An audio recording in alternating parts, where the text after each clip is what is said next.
Awesome. Okay, so today is March 23rd. We have a social service funding committee meeting tonight. Thanks everyone for joining. We're going to do a couple different things. The grant applications closed yesterday at like 11:59. So we'll get to go over kind of what came in, what it looks like, talk about some of the historical note sheets. And then I would like us to dig a little bit into kind of the interview structure and dates and how we want to approach that. So we'll talk through that. Discuss kind of the scoring matrix and evaluating the applications. And then last is just a conversation about bylaw changes and kind of next steps on that piece. So that's what's coming. A couple of things just to follow up from last time. I was really glad to review all of the reports with you all. I think there's a few things. I'm asking somebody from the Food Access Network to come join us before one of the interview days to give us a little bit more information about what's happening in that area. And then one of the other interview days, we'll have somebody talk about kind of CARES Act funding as it connects to the city and those types of things. So those were two of the areas that I heard from you all that it would be helpful to get more information on. They might be able to speak to like the eviction moratorium piece as well. It'll just depend who's available. So I think there will be some follow-up on those coming in future meetings. So I think that's exciting. So I will dive into the applications for this year. So we have 32 applications that have been submitted. It's slightly fewer than last year. Last year, I think we had like 36, 37 applications. But the total ask is for around $503,000. So big ask. We're working with around 300,000 to give. So that is the difference there. I will come with more specific numbers when we get into the deliberation so that we can work on that together. Of the applications, there are 6 that are brand new that we have not seen at this committee before and in this application process before. And then there's another 8 that have not been funded within the last 2 or 3 years. So that kind of group of 14 applications are the ones that that I would like us to chat a little bit about when it comes to interviews. And I have sent out the historical note sheets. I just sent an email right before this. So if you look through that, it should have every application on it in alphabetical order. And then the ones that are highlighted, I should have done it in 2 colors, but the ones that are highlighted, they're yellow, and that indicates either new applications or, again, the applications that haven't been funded in the last 2 or 3 years. And you will see that marked under kind of historical funding. It will either say like new applicant, or it will have a funding history that shows you that they have not been funded. So that is the kind of overview of what was submitted. There are no applications that were submitted that are receiving CDBG funding. So that was all addressed prior to submittal of applications.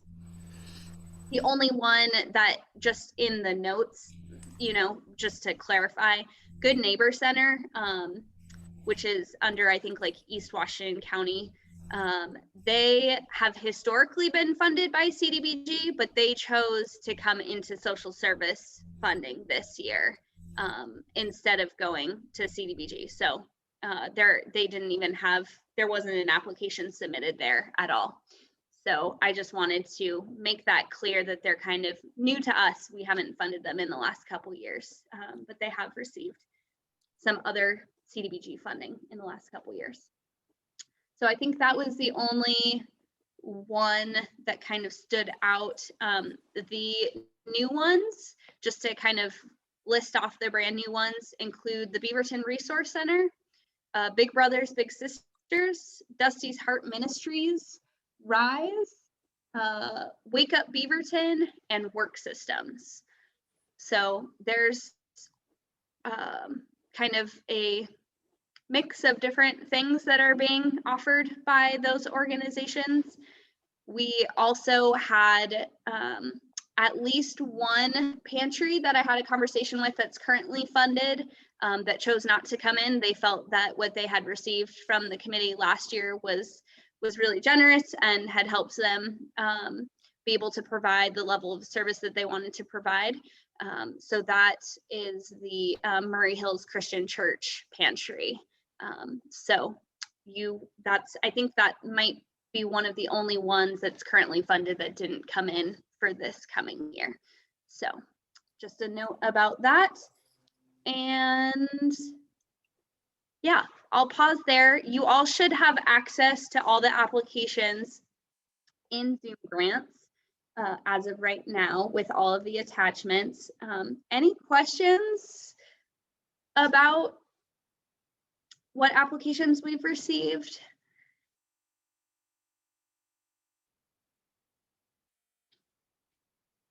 I don't know if it's a related question, but when they applied, were they told of any cap on what the awards would be? Yes, so they were told that the cap is 20,000 for ask. It's also written into the guidelines when they fill out the grant. So I think that was one, and then also just expressed that the committee is kind of identifying which ones have been funded for 3 or more years as well.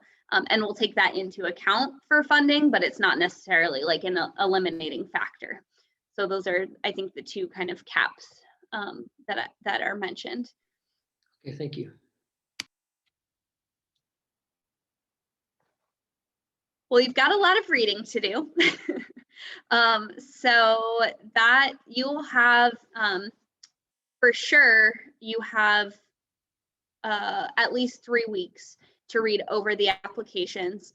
I think as a reminder, all of the evaluation of the applications will be done in Zoom Grants. So you'll be able to go in for each application and mark your scores. You can do it, it's totally up to you. You can do it prior to the interviews and then change scores as people interview, or you can wait and put scores in after folks interview as well, if that works better for you. It will just be the day before deliberations. I will need all of the scores submitted so that I can run a report and show that to all of you so we have something to work off of. So we'll kind of work to meet that deadline. I think generally it's easier to work your way through and just score so that you don't have to do them all at the last minute. And I would, regardless of how you do it, I would definitely make some shortcut notes for yourself in terms of I'm leaning towards yes, I'm leaning towards no on different applications, because we'll do some early consensus building as well. So having those notes will make it easier for us to be able to quickly check for which way the committee is leaning on an application. I think that those are a couple of things I've noticed. Anybody else have anything they want to add about kind of just the process of scoring and what that looks like on a committee member side? Go ahead, Wei Wei. I'm actually in Zoom Grants, and there are 2 links. One closed on the 22nd and the other one closed yesterday. So shall I just ignore the one? Okay. Yep, you'll be working on the fiscal year 21-22 grants, but you'll have access to the ones that are currently funded until the end of this year. So that's why it shows both. Good question. Okay, well, so I want to open up a discussion around interviews. So I sent a couple of proposed dates. I think there's kind of this category of applications that are brand new, and then there's a few applications that just haven't been recently funded. Those are kind of the two categories that I've identified as we may possibly want to interview them. And I'm wondering about your feedback around who you want to interview. If you would rather, just interview new applications and then come back as a committee and talk after you've had a chance to read and choose other ones that you want to interview. What would work best for you moving into the next month of evaluating these applications?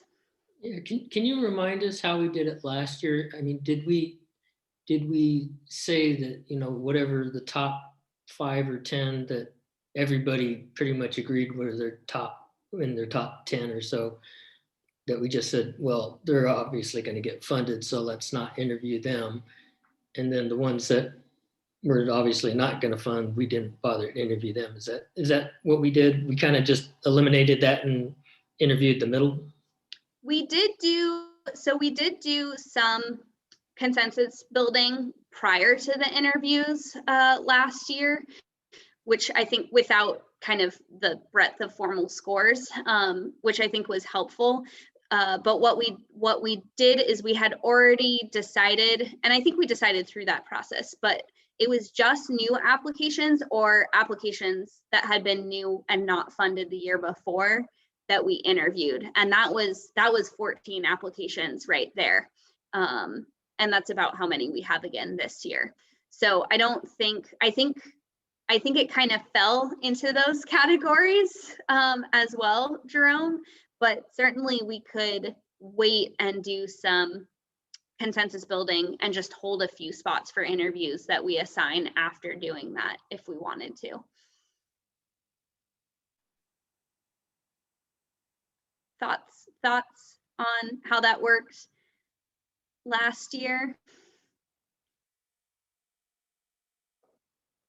I forgot what we did last year. I mean, I think we made some decisions with the ones that we had been funding for a while, and I think that's a whole different discussion, is how are we going to treat the ones, we've decided there's some that we really like that relationship with, like SCAT, we can decrease the funding, but we really want to keep that.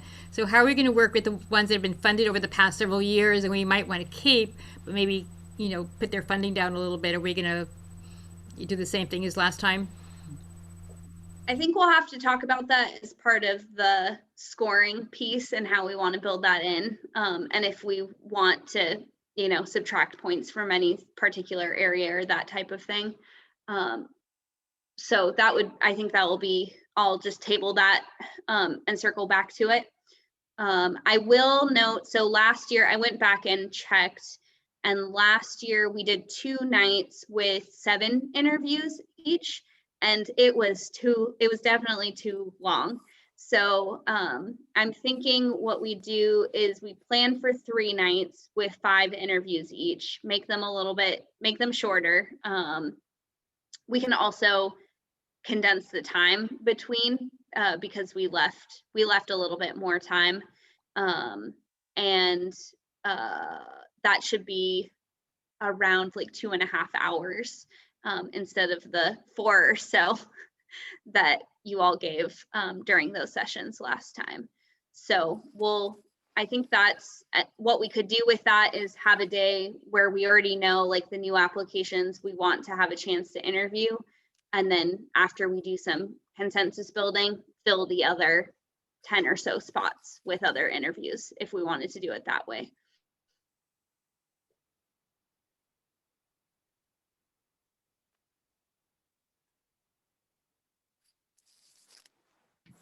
Are you looking for a motion at this point or just discussion?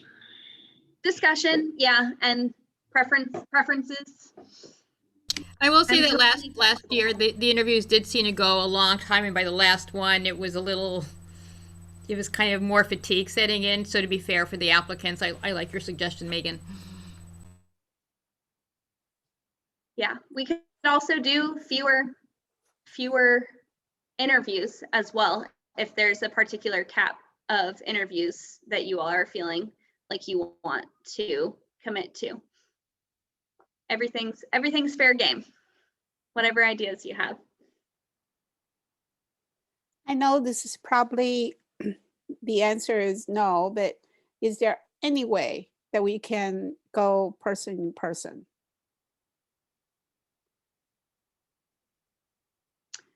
Explain a little bit more what you're thinking, Wei Wei. We'll just go in to meet the people and, I mean, no, probably no. I mean, the city hall probably is not opening soon. Yeah, are you thinking like we meet as a group and then bring folks in? It's definitely something I can look into, and we could still have an option that was virtual. So I can ask some questions around what is allowed right now for that piece. I was present here last year. If like folks that were interviewing wanted to come in and interview on site, I was just everybody decided to do it virtual, understandably. So I think I can ask a few more questions about what the policy is around that right now. Megan, the occupancy rate that's set right now is at 50%. So whatever space it is, it just has to be at 50%. Yeah, I think there's some specific guidelines around public meetings. So I will double check on that piece. I think as long as we're still recording, we're okay, which we would do since we would need to have a virtual option as well. And we can just get a very large room all together. One of the drawbacks, and this is just from working in schools now with masks on with kids, one of the drawbacks is in a large room when you're socially distanced, hearing people. So you're gonna have to have really good acoustics to do this. That's one of the concerns that I had about going back to work, is hearing people 20 feet away. So as much as I support doing it in person, we'd have to find a room with good acoustics. Do we have a microphone for people to speak? Make sure we can hear each other. Yeah. That's definitely true. Everybody's going to be updating their technology. Go ahead, Wei Wei. The only thing I remember about last year was that we had a total of 5 meetings. Everyone was long. I mean, by the end, I think we felt exhausted, and the people who were being interviewed felt exhausted. So that's why. Yeah, I think it was a lot of Zoom. It was a lot of Zoom fatigue. So there's a couple other things. I think in the proposed dates, I want to space them out rather than doing it like 2 weeks back to back, give like a week in between. And then also, I think, so last year, as Jerome said, that we had this kind of consensus building meeting prior, then we did interviews, and then we just did 1 day of deliberation. Historically, we've had 2. So I think that worked pretty well. We had like an understanding coming into it. So we can try for that again, where the first meeting is, we all come back to discuss once you all have read through those applications, and then we plan on one day for deliberation, and we can hold one more just in case. But that will bring us, depending on how many days of interviews we do, we could potentially just have 4 meetings those first 2, either the 2 weeks in April, or a week in April and a week in May.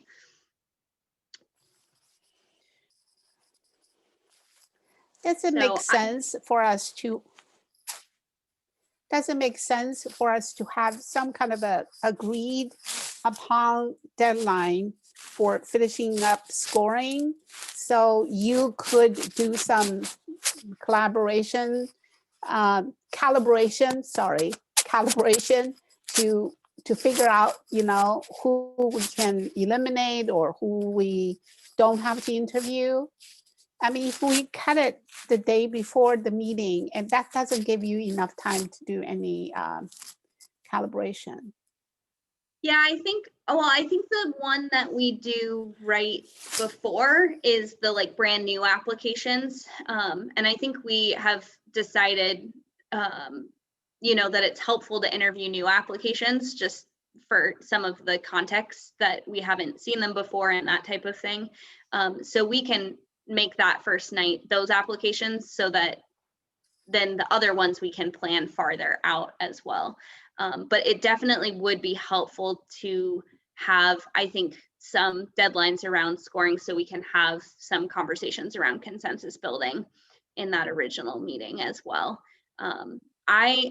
I think I'll just share what I have seen, what I saw last year as we did some of the scoring. We were mostly interviewing folks who were, again, in that like lower middle to bottom of the pack generally. And what I saw was sometimes folks that we didn't think we were going to fund at all moved up. And then there were folks who we felt pretty good about that moved down. So the interviews made a pretty noticeable difference for a few of those applications in changing how you all felt about it. So I think, and this is what I heard you say too, Jerome, like the top is really not, the top rated ones are the ones we don't necessarily need to interview, but the ones that are below that, where maybe there's a difference of opinion is where we want to focus some of the interviews around. Yeah, and I think the term we used was a March Madness term, the ones on the bubble. So those are the ones that we interviewed. But on the topic of collaboration, no, I got that problem. Calibration. Calibration, for crying out loud. Calibration. What was I going to say? Oh, I think in past years you actually threw out outlier evaluations. Does that sound familiar? I've kind of marked which ones have, like wild standard deviations. Mm-hmm.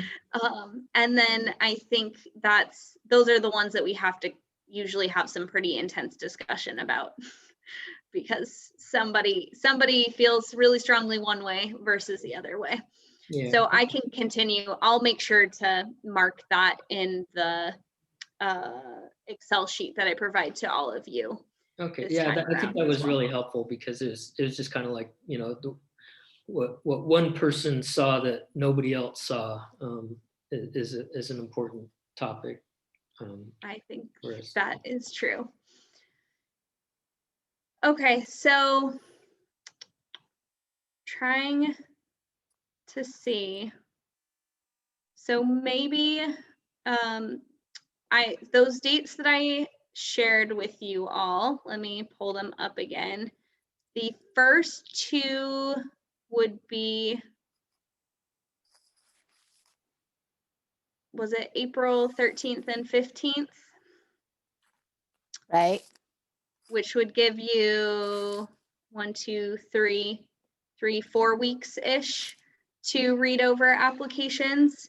The 13th would be just a meeting for us to come together, talk about where we have consensus around applications we want to fund, questions that we have, and decide on some additional interviews. And then the first day of interviews would be the 15th.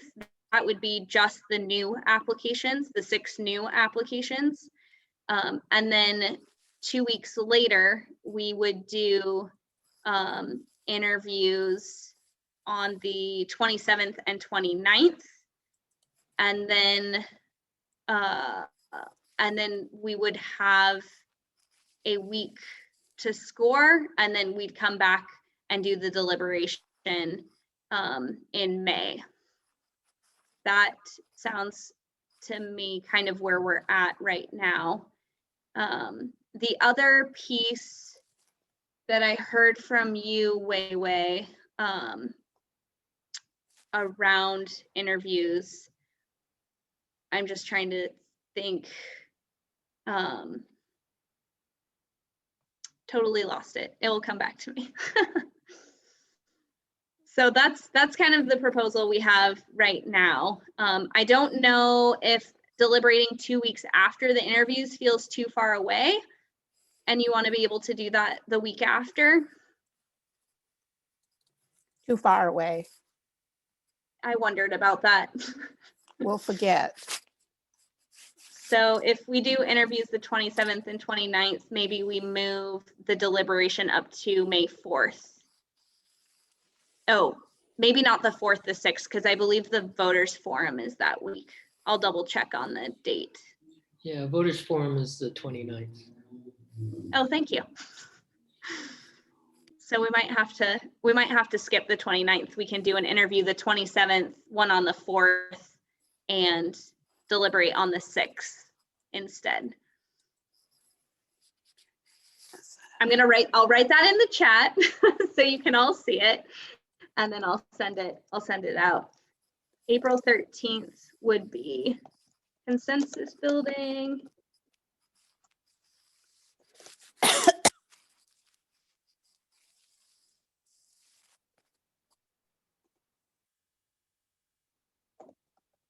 And April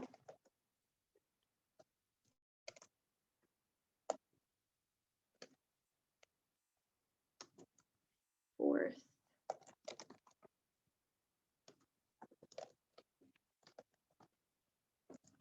Okay, there we go. And if we decide at the consensus building we don't need one of those days of interviews, then we can get rid of one of those days down the road as well at that point. Okay. Oh, that's okay. I came back to it. So the other thing at the consensus building, Wei Wei, I believe you brought this up, and so as well as some of the other committee members, was just that there may be some applications where we don't feel like we need to interview them, but we have questions that would make or break what we want to do with that application that we need to have answered. So if we want to come up with a list of those questions and discuss that at the April 13th meeting, I can email out to organizations, get that information, and bring it on one of our days of interviews. So that might be, the higher, higher rated applications where it's just, we have maybe one question that we really need answered, but they're not a priority for interviewing. One question about that is, I think that's an excellent idea, is if the question we have may involve, okay, so the answer is A, then we have a follow-up question, or answer is B, and there's no follow-up question. That would be the only question I would have with that, is their answer may need a follow-up. Would we work it? So that's the only problem I see with that. Otherwise, it's a wonderful time-saving idea. Yeah, I think it would probably have to be, we just take whatever we get and then we have to evaluate, based on that response, so that there's not kind of a continuous piece. But I wanted to offer that as kind of an intermediary option. If it doesn't feel like we have a pretty good understanding, there's just something that maybe doesn't seem as clear to us as we would like it to be, that type of thing. So I'll just make a note about that for the April 13th meeting. But as you all read through the applications, I think that's the other piece, is just making sure you are indicating where you have questions, and what some of those questions, especially if it's a question that's like, this would totally change how I score this application or whether I want to fund it. Make sure that you've really highlighted some of those, so that we can talk about those as a group, and figure out how best to get some of those questions answered. I have a big conflict on May 6th. I mean, big, meaning I can't get out of it. Okay.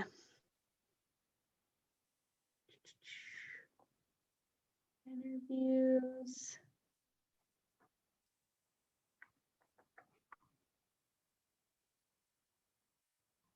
Maybe we bump the deliberation the next week then. Or potentially do it on May 4th if we don't do 3 nights of interviews.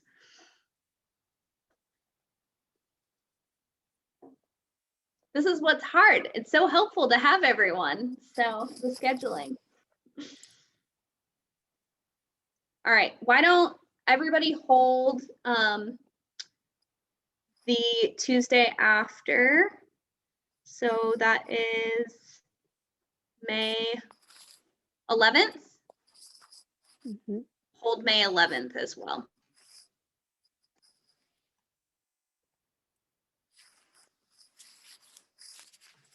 There you go. So are these meetings That brings us likely, back to 6 days.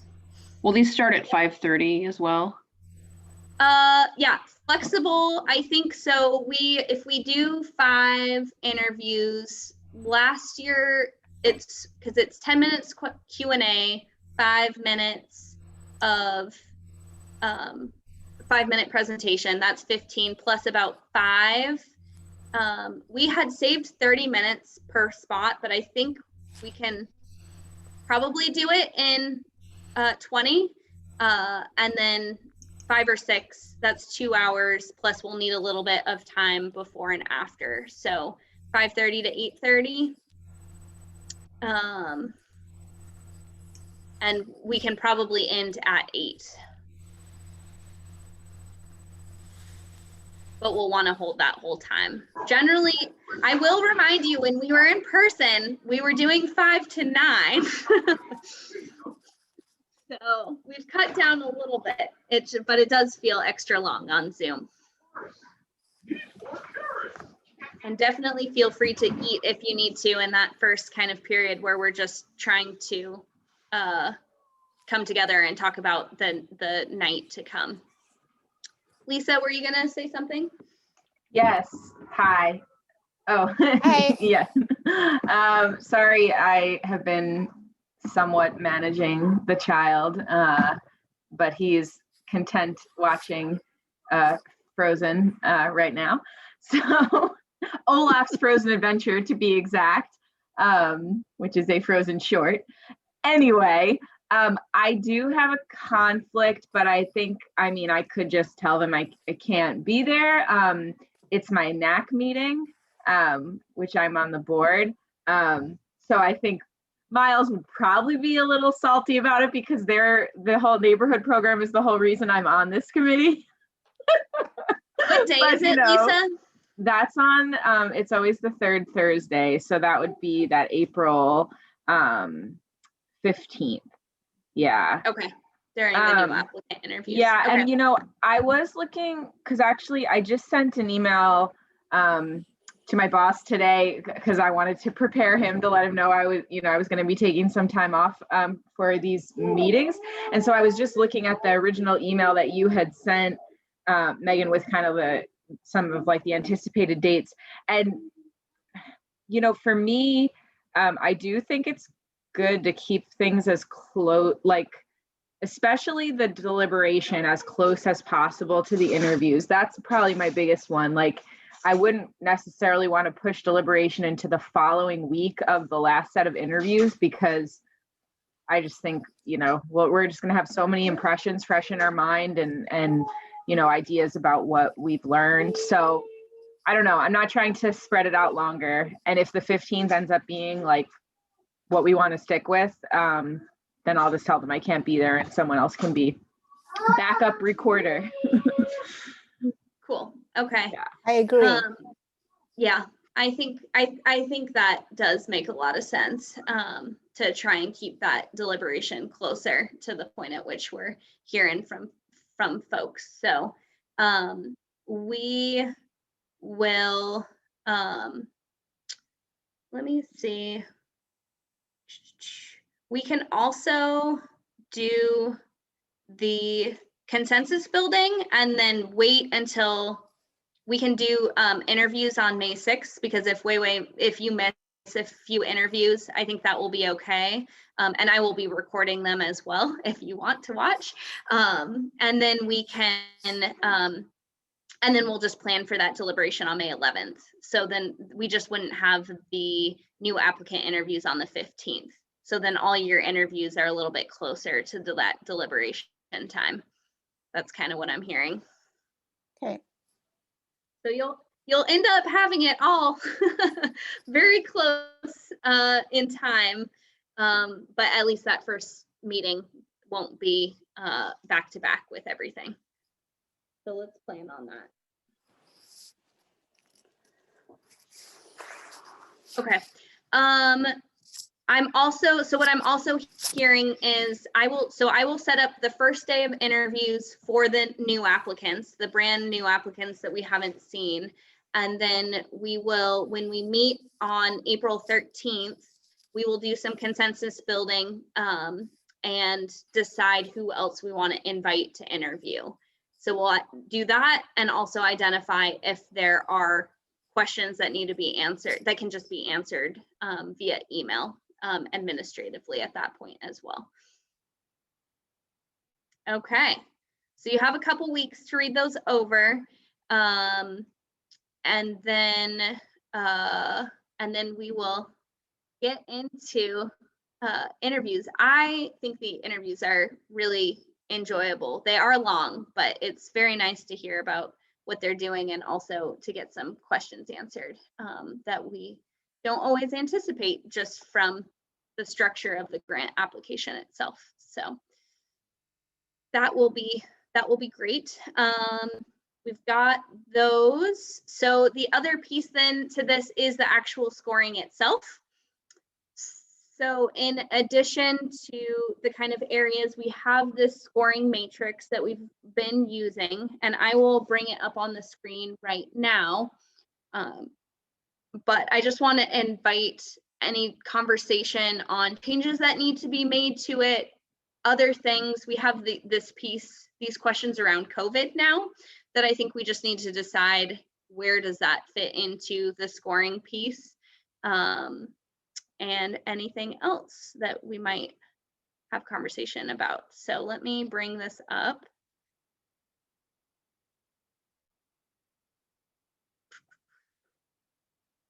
So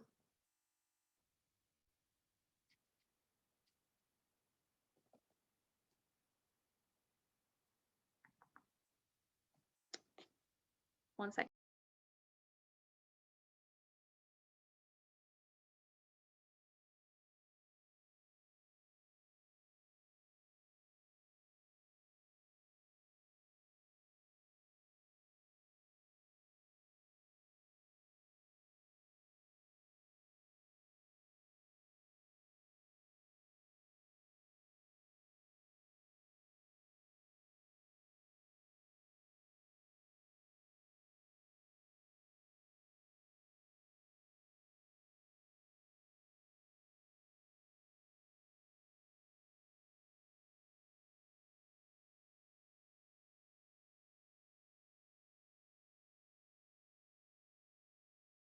Shoot, I'm not going to be able to open it on this computer. Does anyone else have it that they can screen share, Jerome? Is it giving you screen share abilities? Yes.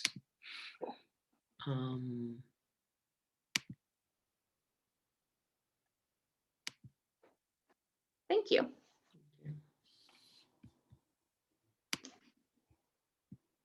Awesome. So just looking through this, there's kind of on the left side, there's the different scoring areas. So those are going to be the areas that you see in Zoom grants where you can put a score, and those scores range from 0 to 5.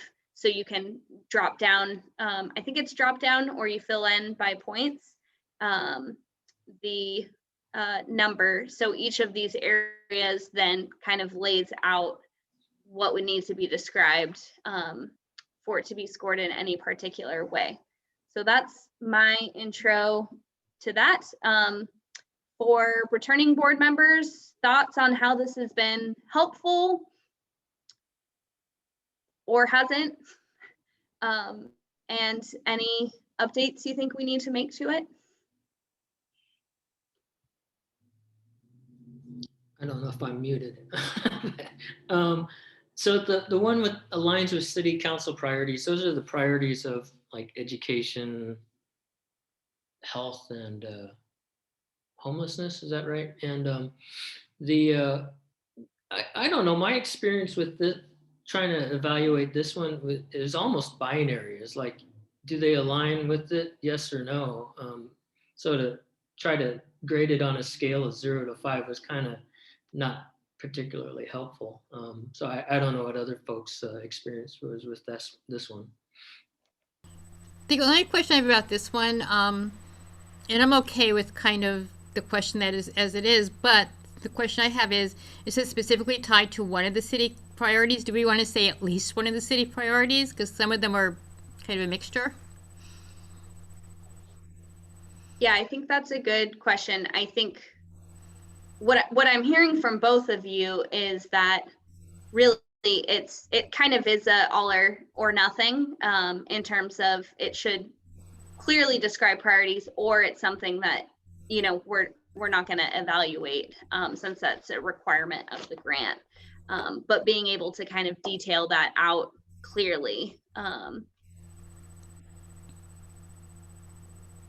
where there's a little bit more space for points.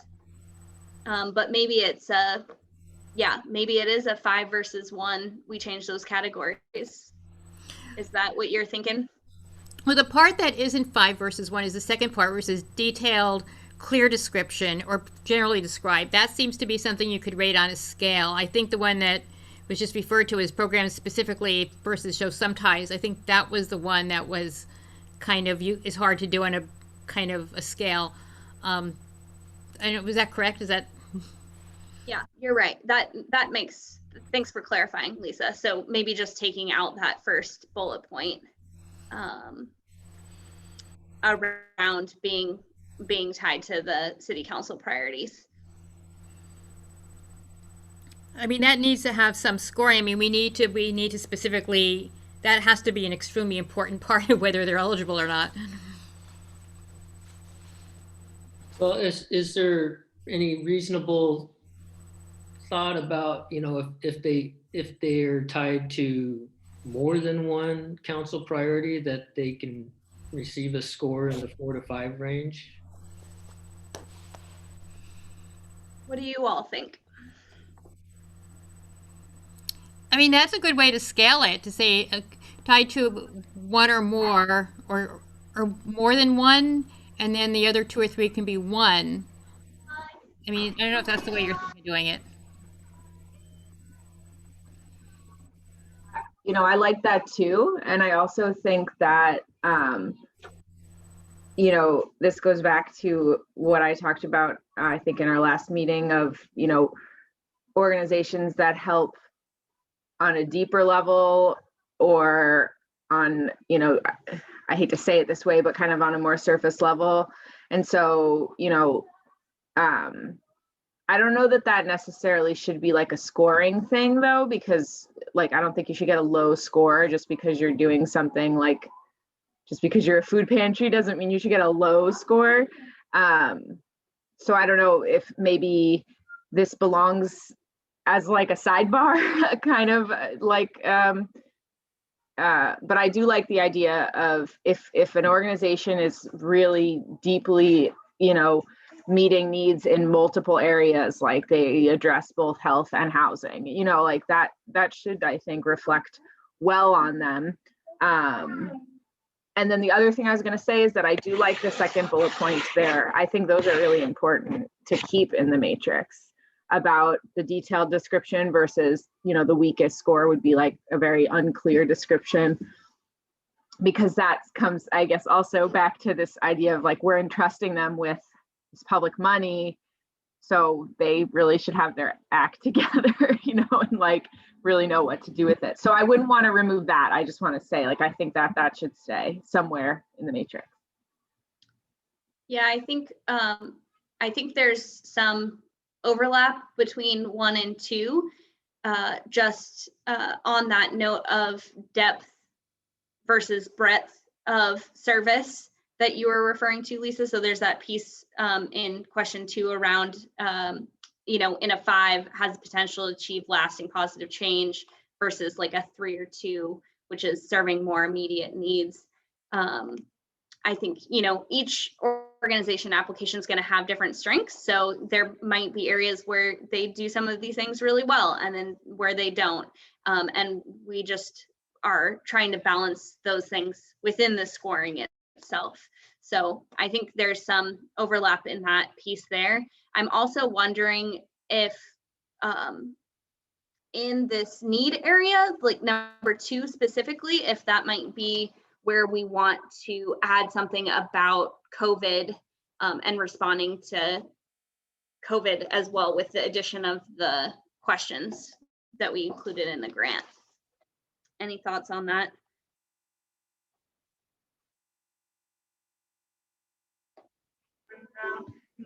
I would definitely support that. I think that's a perfect spot for that. And I think that it makes a lot of sense to include it, given that this was not the short pandemic we thought it would be at all.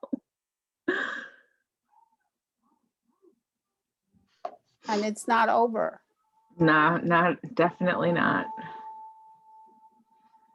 Crazy. Now, can somebody remind me how we use the weight?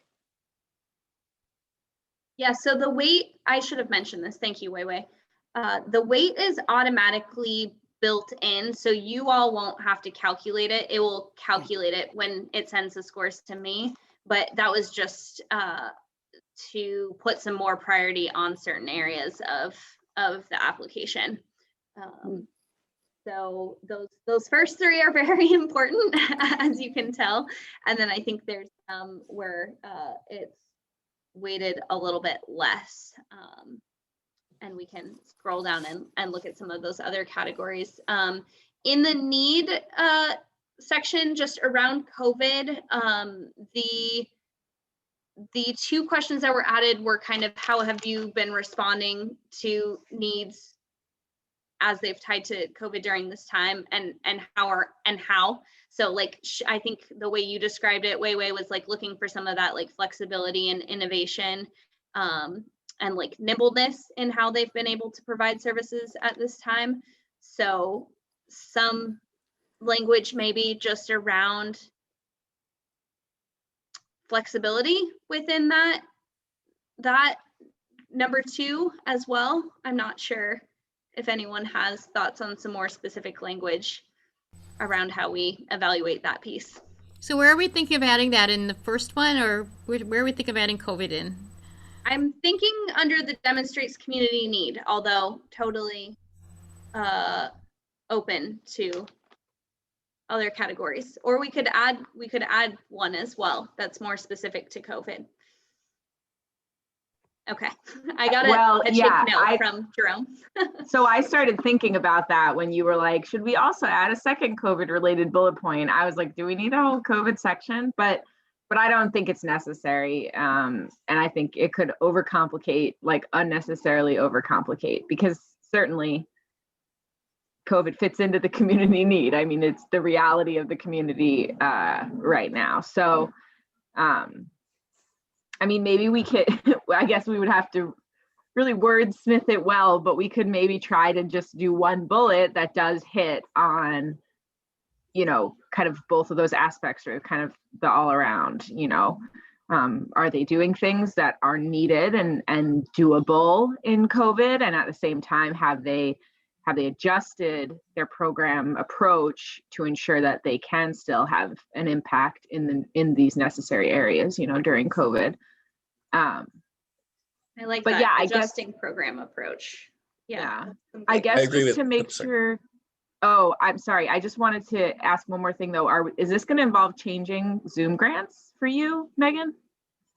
No, No. this is just both, I mean, guiding for you all so that hopefully when we're rating, when you all are rating, that those ratings look similar to each other because you have a shared understanding, and also so that we can be transparent to the organizations as well around how we're rating applications as well. So that's kind of the dual purpose.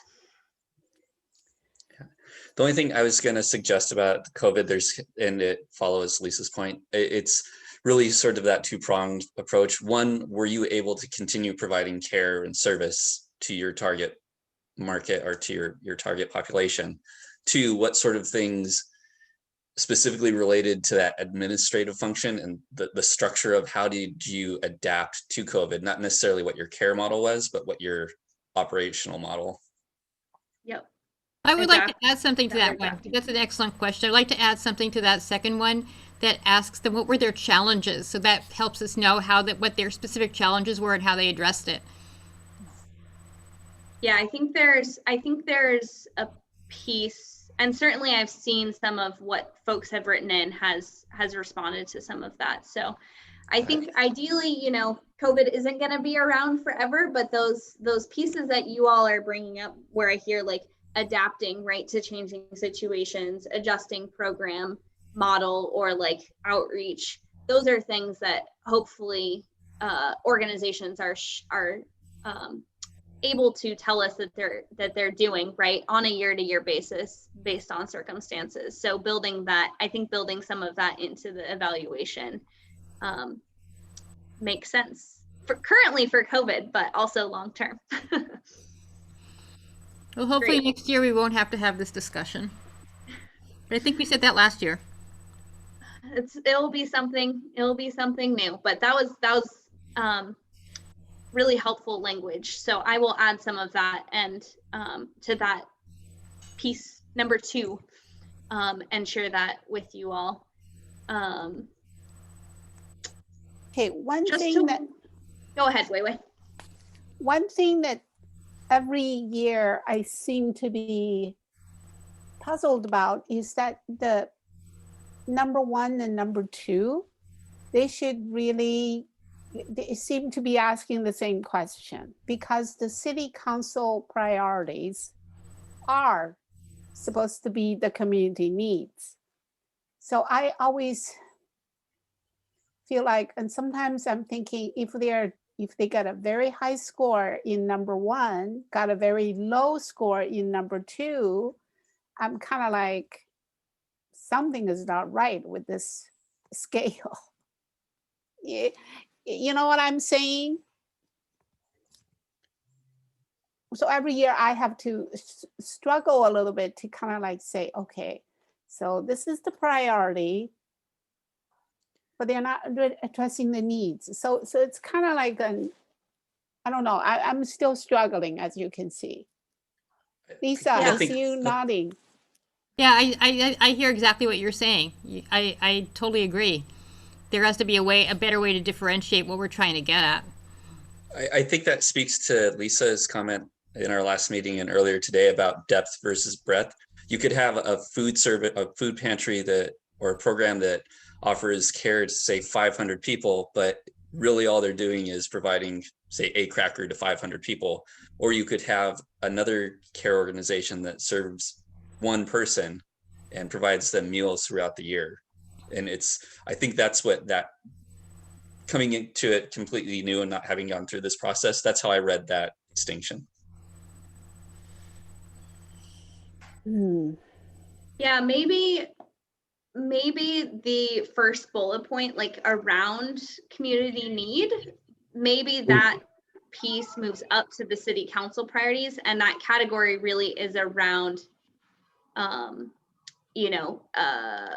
it is around depth of service, and that includes this piece around potential to achieve lasting change, eliminating disparities, and also that adapting and adjusting according to community need an outlook and COVID. So I don't know if moving the kind of need piece up to one and then having the second category be around breadth, more around the breadth of service would help clarify that. Okay, to me, I like the language, but I also feel like, okay, somebody's trying to address the priorities and the needs of the community, but what kind of impact are they making, right? Going to the depth or the width, right?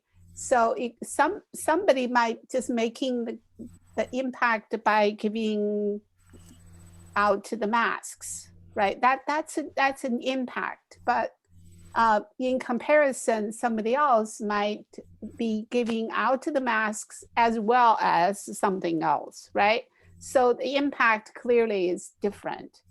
That's what I feel like we're trying to do, right? So yes, you're doing this, and then what is your impact? And then who are you serving, right?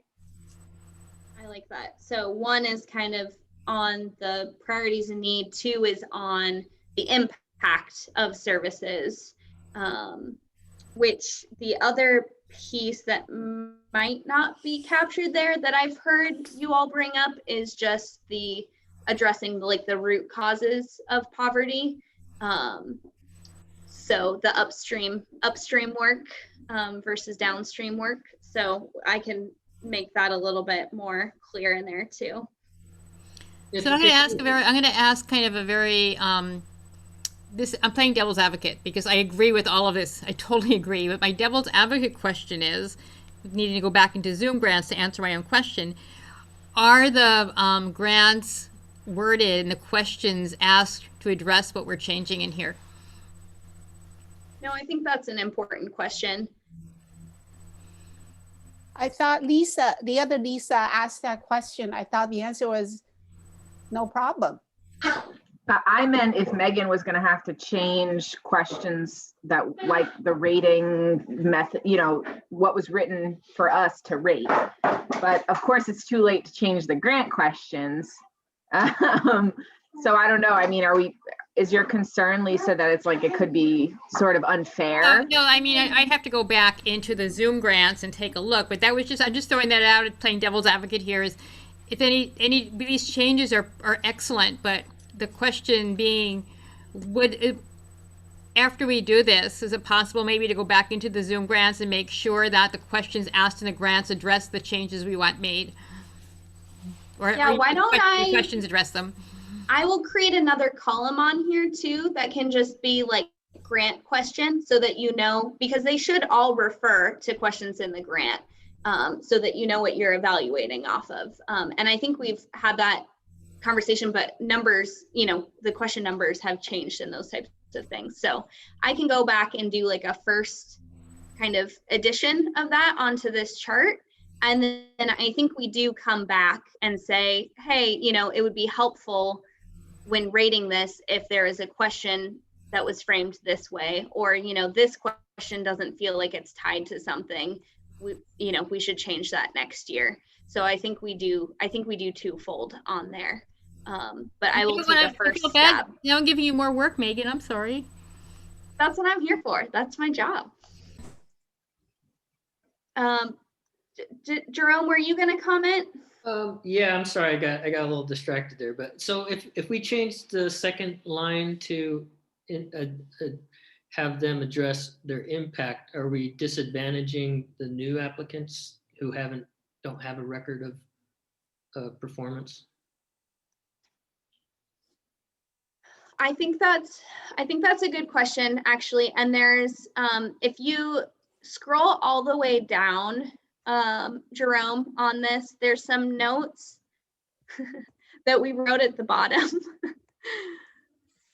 around kind of like the first time funding category. So I think and other folks feel free to weigh in. I think there's 2 areas. There's one, like in terms of impact and those types of things, I think it's mixed versus if it's new or old they could be doing upstream or downstream work. So I think that category is more mixed. The area where they tend to be disadvantaged the most is definitely around the fiscal piece and the like financial evaluation. So but I'm curious what you all think. Like, are there other program impacts, other questions where you think, you know, new or first time applicants don't do as well?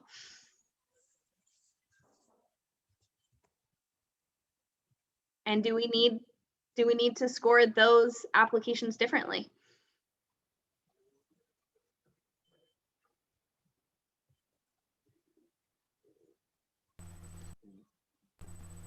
You know, we've talked a lot about longitudinal studies. Would that affect the first time applicants? Absolutely.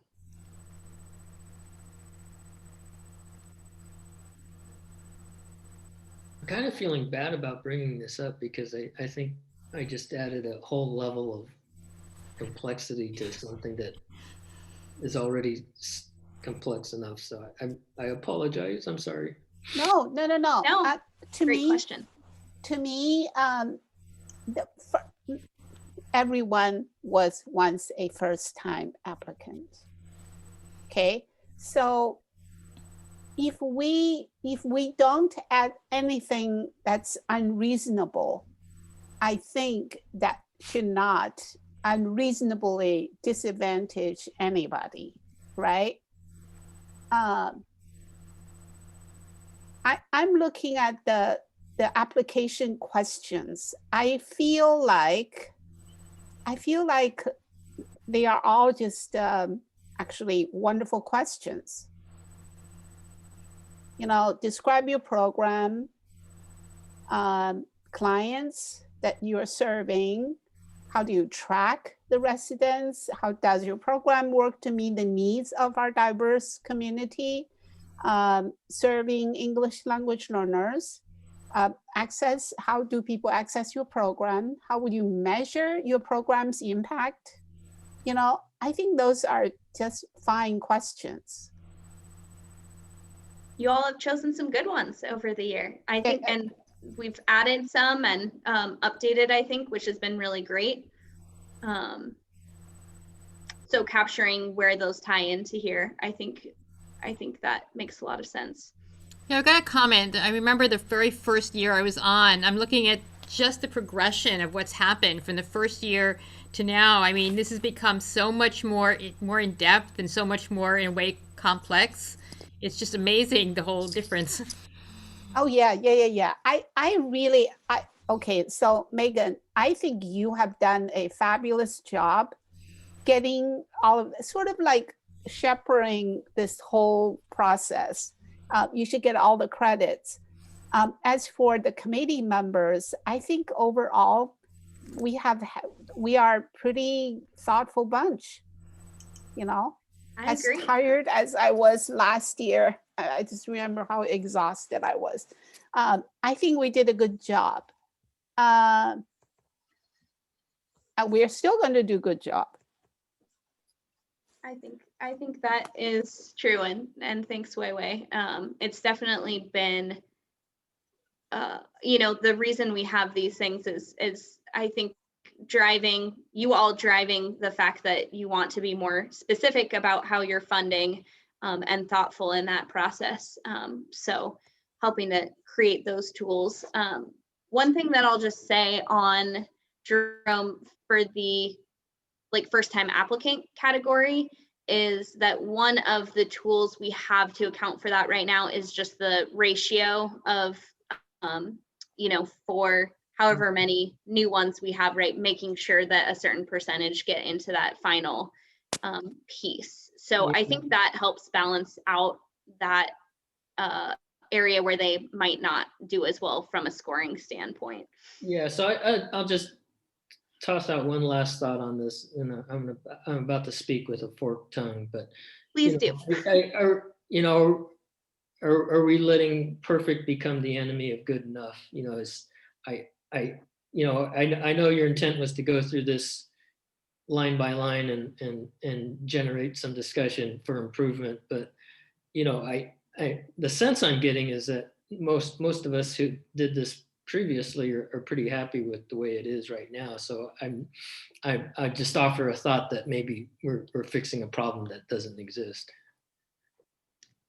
Yeah, I think that's helpful. I think just making sure whatever we've added is captured is a good in this matrix is great. And Hazel and Melissa, as you use this for the year as kind of first time folks, just if there are notes on things that stand out to you, please feel free to bring those back.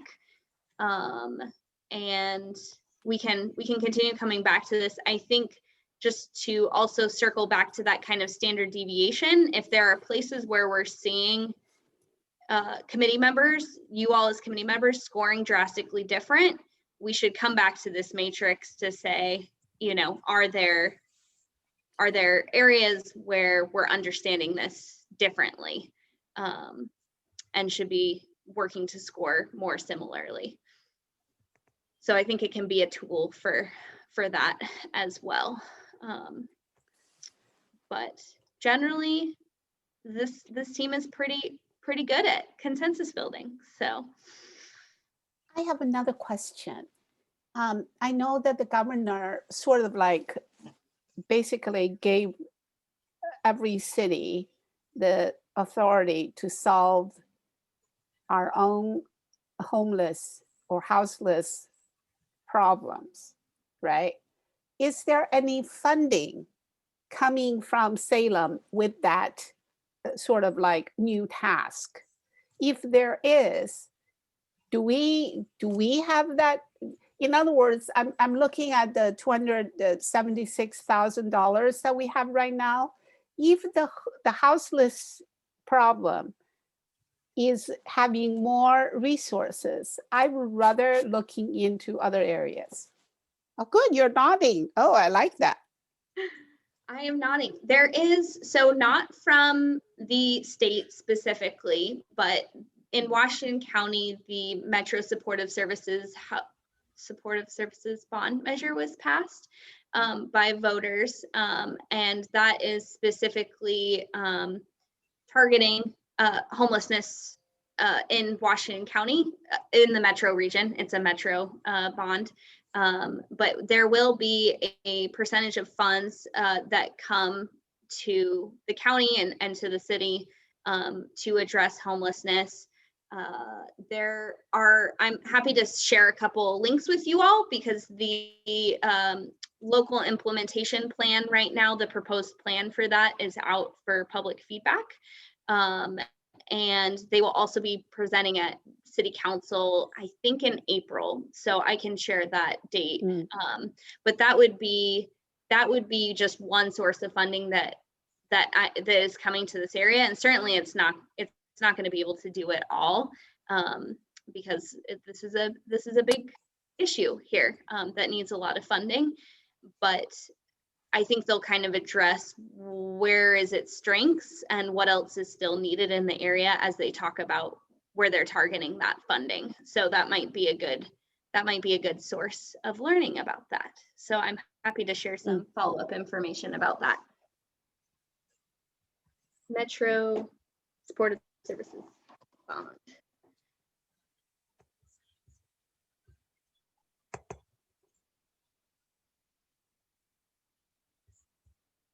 Let me make a note. Thank you for sharing this, Dr. Jerome. I think we can close this piece out. And then we will, any other comments, thoughts on the matrix? I will just send out an updated copy to you all later this week so that you have that.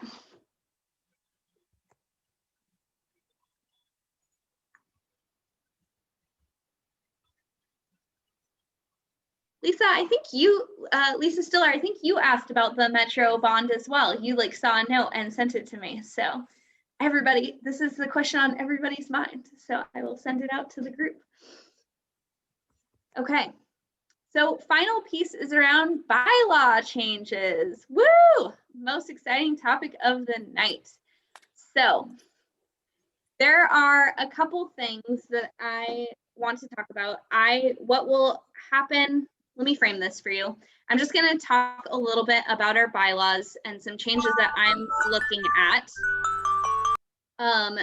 I will be submitting the bylaw kind of draft changes to our city attorney, who will be looking over them for technical language. And then I will bring them back to you all at our next meeting. So probably the April 13th one, where you will have to vote on whether you want those to be the new bylaws or not. So unfortunately, I do not have like a fully written draft, but I can tell you kind of what are the different areas that I'm looking at. So the first piece is actually just a technical piece that they're changing for boards across all boards, and that is around elections for like chair, vice chair, whatever the seats are for the committee. That in our bylaws right now, it says like it has to be done in January, and January is really hard because we bring on brand new members. And so it's a really challenging time to have to do that. So it will give us more flexibility in terms of when we want to be able to hold elections for chair and vice chair seat. So that's one change that's just being made across the board. The next change is around number of board members. So we have 7 board members and no alternates. We're one of the only boards that doesn't have alternates. So I would like to propose adding 2 alternates to our board, which will also give us 2 additional members that can weigh in. I think, we work off consensus. They can also score and fully participate. It'll just be, alternates don't vote in that process. Will their scores be weighted in, or their scores, would there be 2 different scores, one of everyone and one of alternates, or how would that work with scoring? I think we could discuss how you all want that to look. I think, we've had like the youth representatives, and I've just included their scores in the scores that you all use, so we could continue to do that as part of consensus building. And I think that would work okay, but open to suggestions or ideas if we would rather have 2 more full board members, or we want to treat the alternates like they're on their own island or anything like that. If you have any opinions on that piece, that is another part of the changes. So the alternates would only vote if they were standing in for someone who couldn't be there. Is that correct? Yeah, I have to look again because they help with the piece around quorum, Right. but generally no. They do not have a vote unless they become a full board member. Do we have chair? Do we have chair and vice chair? We need to do an election. Lisa is currently chair from last year, so we need to hold that next meeting as well. One of the other things is that we don't have a recorder. So in our bylaws right now, it says that the staff liaison, aka me, will do the minutes, but I would love to have somebody that helps with some of the minutes and recording. So I would also like to add a recorder seat as an elected position as well. I'm just throwing changes out there. Well, one thing I make sure everyone's aware of is the way we vote is we define consensus by a unanimous vote. So, it makes no difference if it's an odd number of committee members or whatever, you know, it's just kind of like one person can be the veto. And so that's kind of an oddity, I think, maybe with this committee. I don't know with other committees, but you know, it is interesting that one person can veto the entire committee. So I don't know if that can be addressed in the bylaws, but it's just very interesting to me. It's you know, I'll just leave it at that. Yeah, I think so there is a piece around, so yeah, we do the consensus building to kind of come to whatever our recommendation is, and then we take a formal vote on that decision. So certainly at that point, somebody can't veto. It would be by majority votes at that point. And I think there has been, you know, the last couple of years has been challenging to come down to that final, I think, recommendation. And there is nothing specific about kind of like consensus building in there. So I think that's probably actually an important piece to add, Jerome. I'm glad you brought that up. Somehow, something that I felt has been happening is kind of good in a sense is there seems to be a kind of non-verbal consensus building, like, you know, an outlier vote sort of gets pressure to join the consensus, and that's kind of what I felt, which is fine with me. I mean, you know, just kind of saying, okay, most people feel like that, I'm not going to block consensus or anything, but that's how I feel it's been working, and I don't think that's bad. I mean, I think that's okay, but a little peer pressure. Yeah, certainly. I think there are some things ongoing, you know, how do we build consensus as a group? When, you know, if somebody has serious concerns, how do we address that as a group? Those types of things. I think that's an ongoing process conversation as well. Yeah, and I think another way to look at that is rather than peer pressure, it encourages compromise in order for the committee to do its job.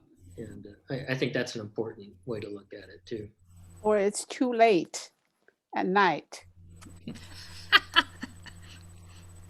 Yeah, we've never, anytime we add a second day of deliberation, it's over within like 10 minutes. Like once I force you all to reconvene again, it's just suddenly doesn't seem to rise to the level of debate anymore. So we always have that in the back pocket.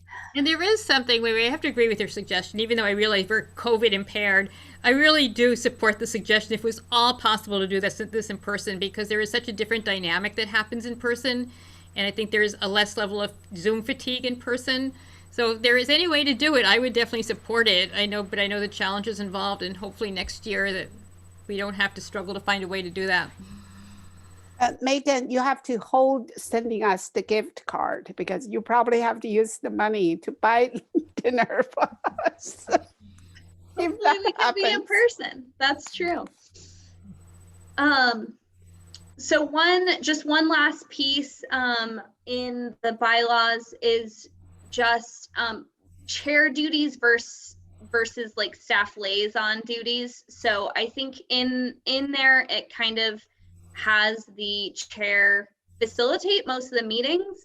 I think one thing that I have found is, you know, the chair is participating in the consensus. Since we run on consensus and the chair is part of that consensus building, I usually facilitate our meetings around deliberation and interviews and those types of things. So I will probably just try to account for that a little bit better in some of the description as well.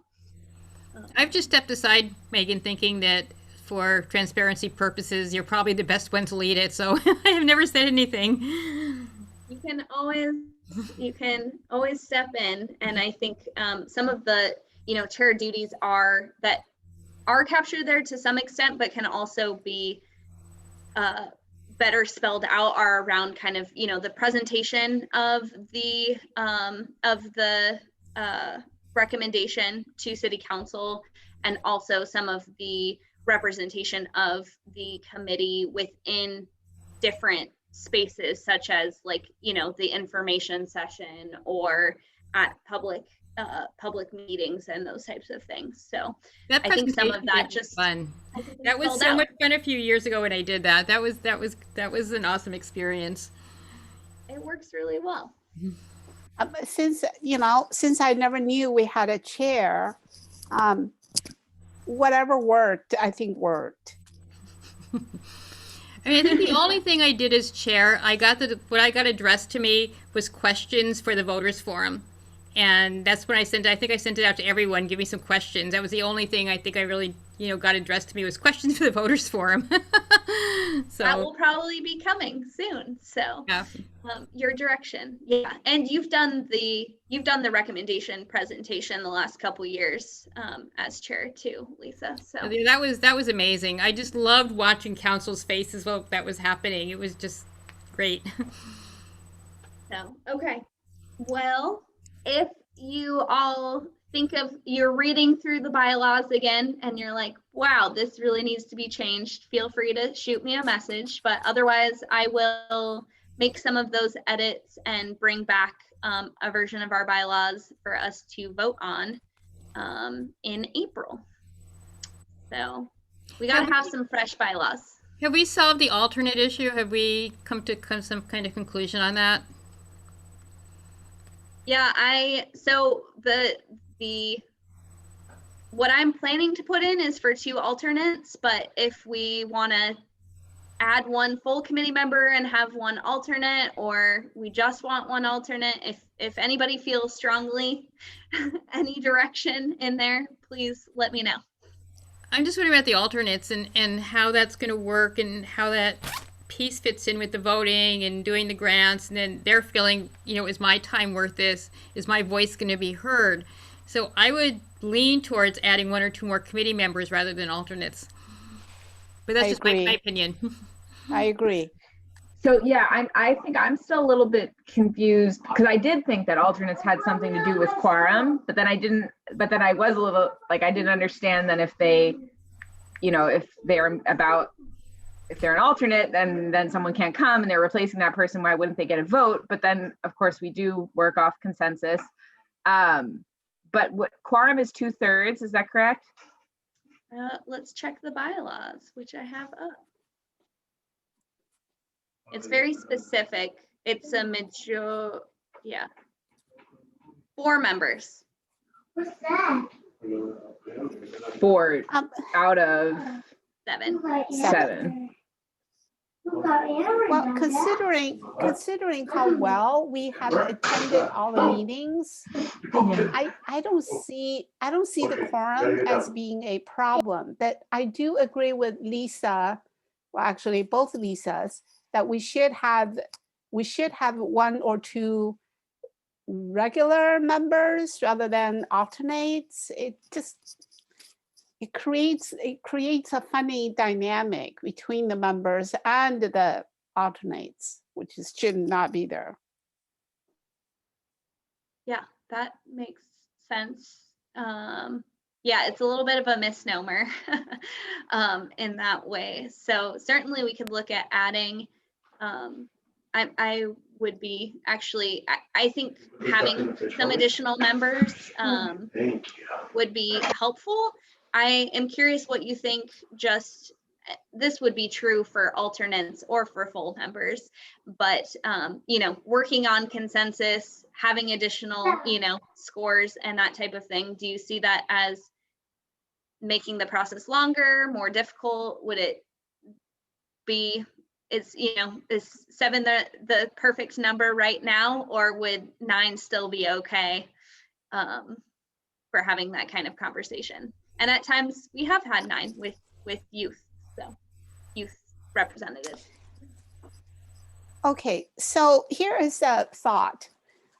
Because I think reading all of the applications could be a burden for someone who's full-time working with a toddler around, with all kinds of activities. I'm not singling you out, Lisa, but what I'm You're saying, not wrong.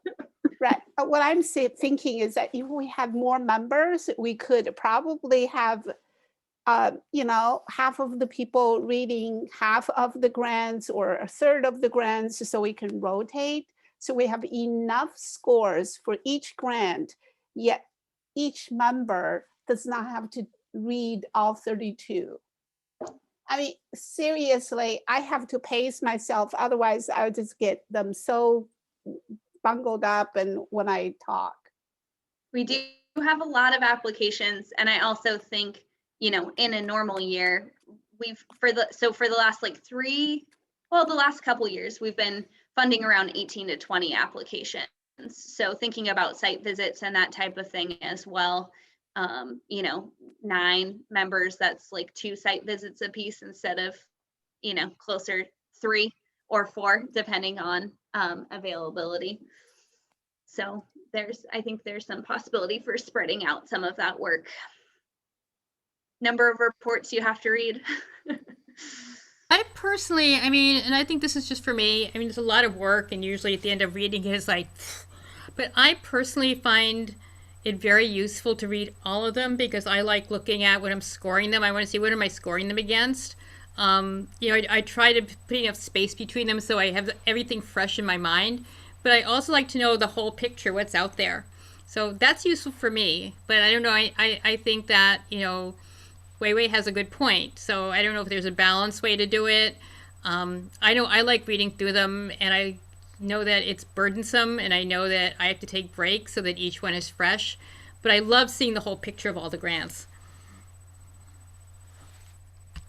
Megan, can I add or open another can of worms? So other committees, and I'm sorry, this is what, you know, this is what I do at the last end of the meeting is, so other committees have this in their bylaws that, you know, that the representation on the committees has to be representatives from the different NACs, and then maybe plus 2 or 3 at-large members, and then plus 1 from the Mayor's Youth Advisory Committee. You know, obviously we're not going to do that today, but you know, maybe that's something we should look at for the future is have this committee represent a broader swath of the city rather than, you know, whoever's willing to step forward. That's a cool True. idea. Yeah, I think it's what BCCI specifically has those, yes, those positions with the at-large members as well. And good news, we actually, I think we have like 5 of the 7 NACs represented through you all. Or sorry, there's way more NACs than that. There's like 11 NACs. But we actually have a pretty good breadth. You're not all living in the same neighborhood, so good job, y'all. Thanks for applying from different corners.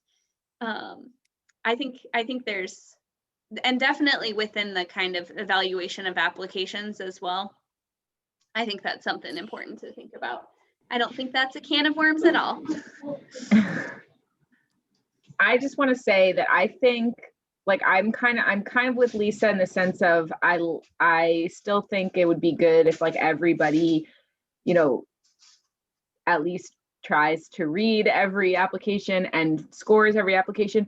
But if in the future we were to have more committee members and we could create some sort of, you know, a couple people, like small groups focus on, you know, even something as simple as like organizations that start from like A to K and really try to like, you know, almost like make a little like, here's my reason why I think we should fund them at 100%, or here's my reason why I think we should fund them at 50, or here's my reason where we should not fund them. Like, so then, you know, you can have a couple of people kind of leading the conversation to start and opening it up for more questions, and then get kind of a diversity of thought from others. Like, I think that could be a really, to me, that seems like another way, Lisa, where it's like, you know, this is my 3rd year. So like thinking about if that's how it looked in, you know, my 4th or 5th year, like we're really stepping it up, you know, we're really trying to make this a process that is done well with a lot of, you know, good thought put into it, so that what we're doing is better than just, you know, tossing darts at, okay, we'll fund you and we won't fund you, you know, something that is really a robust process. So I don't know. I mean, it's not a hill I'll die on as far as whether you add alternates or permanent members, or whether you add 1 alternate and 1 member, but I'm supportive of, having more people involved. Okay. Yeah, I think that's helpful. I really love that idea. I think, it works really well for the reports to have you all share out, read more deeply, because you're not going to be able to read 32 applications and then memorize each one deeply. So being able to kind of lead the conversation around some of those and dividing some of that up, I think that could be, that's a really great idea. That could be really helpful. It all lives in my brain, but it could each live in a part of your brains. we can put those minds to work. Awesome. Okay. Well, I think that's helpful. I think, adding 2 more members, it will probably bring that quorum up by 1, but we have more of a difference between how many people can be gone. And I think that has been a challenge in the past. Now that we're virtual, it's a little bit easier. But there have been times where, it's people are working and we have different circumstances. So just trying to make sure that, especially when we're going through that grant process, that we're able to, vote on a recommendation and forward it to council in time for it to be funded in the new fiscal year. So, and there's certainly things we can talk about, including timeline of grants and when we do that. And if it always lives on this schedule, or if we want to think about, doing it over a different set of months. But I'm not going to open that can of worms tonight. I'll leave you with something to stew on for future discussion. So, okay. Lisa, were you gonna add? Just one thing, and I know it's hard to do on Zoom. We never had our second icebreaker, so I was wondering, is there a way, probably this year we can't do it, a way to just do, that was so helpful when we did the escape room, for those of you who did it. It was fun. Something we can do, I think it helps when we get to know each other. It helps with the consensus building later on. There really is a big piece to that. So I don't know what can be done at this point, but just something that's social, something that's kind of non-grant related. That's true. Yeah. You're the chair. You can lead a icebreaker probably, I don't know, next time. I'll try to think of something. Do we have 2 minutes? I can think of a 2 or 3 minute icebreaker. I was doing one for a political group I'm part of, and we ended up deciding that we all liked cookie dough ice cream, and we all wanted to go vacation in Crater Lake. Perfect. I'll give you a full 10 minutes for an icebreaker, maybe even 15. So yeah, I would love that. If you want to lead something, Lisa, that would be great. And yeah, I'm sorry, Hazel and Melissa, you missed out on the escape room that we got to do last year. So hopefully you'll be with us and we can bring that back together, sometime in the future, because it was definitely fun. And we are good at many things, but I'm not sure figuring out how to escape is one of them. So it was a hard room. Okay. Well, I am going to stop recording. It's 7:16. 1 second.